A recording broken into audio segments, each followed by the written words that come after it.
Hey guys, it's Rich, and today is day 21 of the 40-day empowerment journey. Lesson 21 is do not cast your pearls before swine.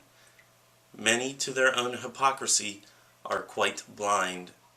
I can follow Christ and be a witch too, and I don't care if it makes sense to you. To me, today's verse reiterates yesterday's verse of finding your own power and claiming your own truth. It's about knowing what is true for you. For me, being a Christian and a witch was very difficult. I constantly heard the reiteration of the Bible verse, "Thou shalt not suffer a witch to live." And whenever you do your research, that actually isn't the way it's intended by today's standard. And looking at the historical aspect and what was the original intention of the verse is greatly different than what is taught today. But it wasn't any less difficult for me. It was hard for me to know what my truth was because I had never really sought out what the truth is for me. So finding that truth was a revelation in and of itself. Knowing that I have a personal power that isn't defined by a book, isn't defined by dogmas or doctrines of any religion. It is a path all on its own. It's one that I walk on my own. It is a journey that nobody else can walk for me, as yesterday's verse said.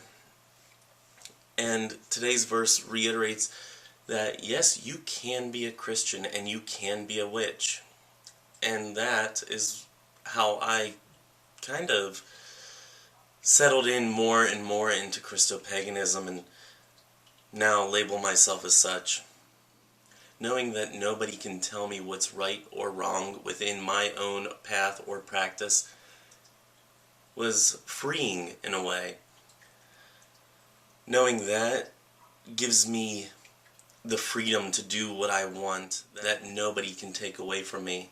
It's one that I set for myself. The beliefs that I have and the truth that I have is my own. Nobody else has to understand it. Nobody has to agree with it. You can disagree. And I encourage people to bounce around ideas of what they think and what they believe, because something that somebody else says might speak true to you, and it might not. And that helps solidify exactly what you believe. Now, keep in mind also that whenever somebody does disagree with you, or whenever you do find something else that rings true for you, it may not always be that way. It may change.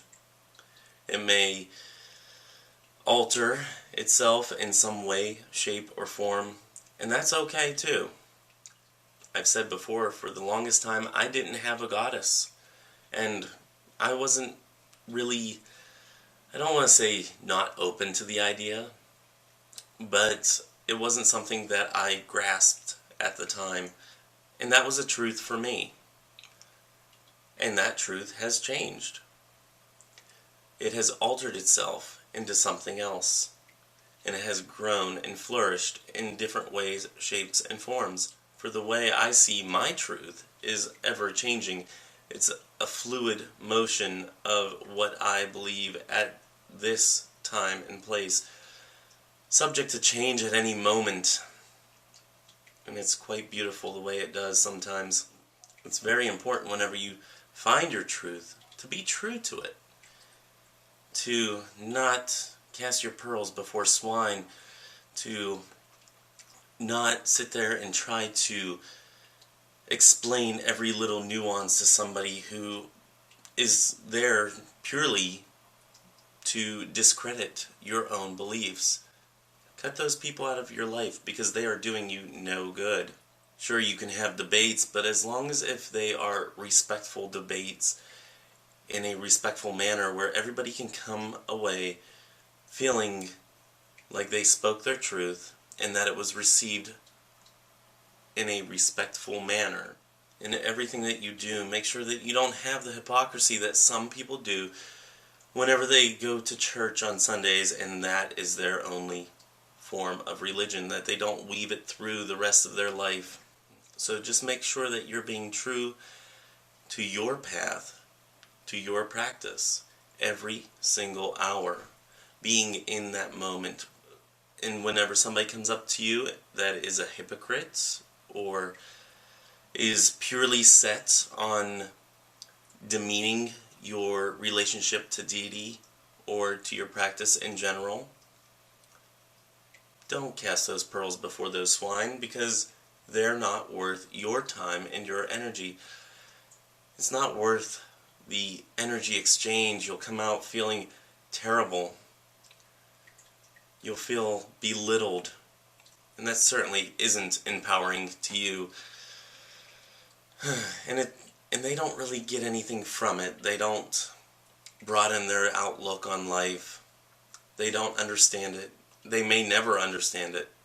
And that's their stuff to deal with. That is not on you.